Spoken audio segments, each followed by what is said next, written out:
lagi dengan kira-kira apa atau rencana aku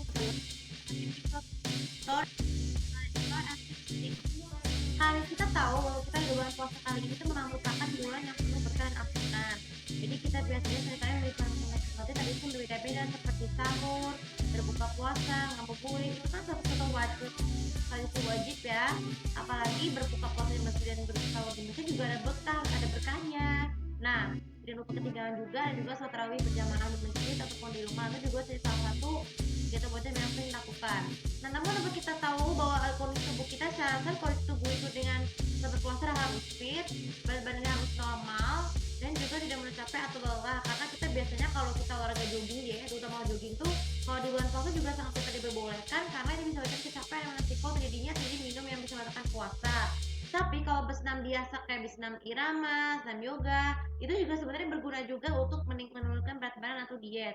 Dan termasuk mungkin resiko dia penyakit insomnia.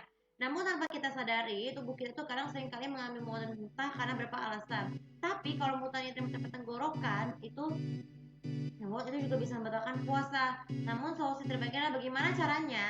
Pertama, ketika sahur berbuka, pastikan waktu yang paling benar untuk memasak makanan sahur adalah jam 2 pagi ataupun semalam sebelum tidur. Memasak makanan itu juga membantu kita dengan porsi yang cukup, juga membantu meningkatkan resiko untuk membuat tubuh kita itu tidak merasa lapar ketika malam, dan juga mengurangi batasan berat porsi berlebihan ketika sahur. Karena kita tahu selain berbuka puasa itu tuh tidak boleh makan makanan yang banyak, harus dengan porsi yang cukup untuk bisa berpuasa. Terus kemudian yang kedua, kemudian batas tubuh buka puasa adalah minimal sehabis asar. Kenapa? Karena 2 jam sebelum itu sampai makan sebelum buka puasa itu juga sangat penting.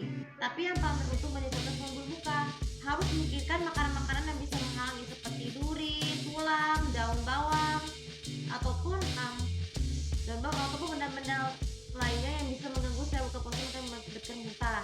Kemudian ketika menyediakan minum, gunakanlah dispenser dengan menggunakan air panas, tentunya seperti air panas, air normal, dan air dingin, supaya tidak salah minumnya dengan jumlah porsi yang jumlahnya lebih banyak. Kan kita terlalu banyak minum air nih.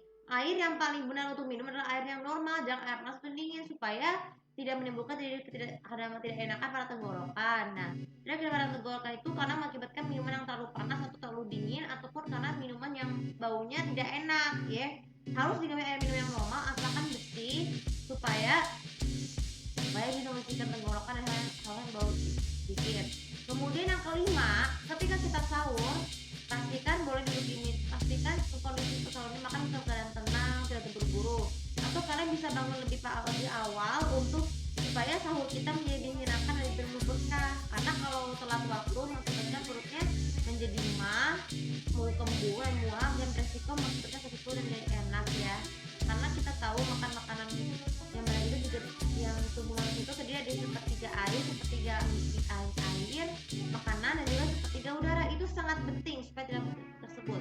Kemudian yang keenam, setelah selesai ketika terakhir disingkirkan, dan yang terakhir jika untuk mencegah muntah yang terakhir itu, kalau perut kita mengalami mual karena ada tidak sanggup muntah karena sedikit paling lambat setidak 20 menit sebelum waktu subuh, ataupun kalau misalnya habis buka, jadi jangan muntah pas puasa.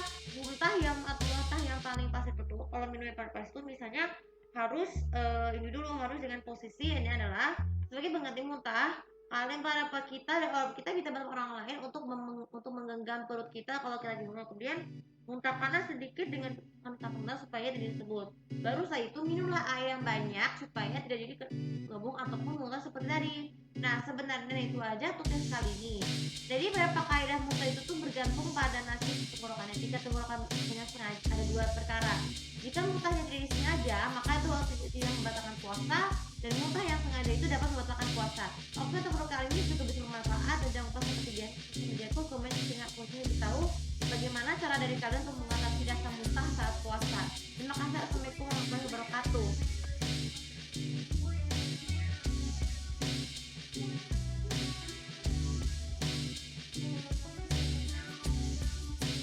Thank you.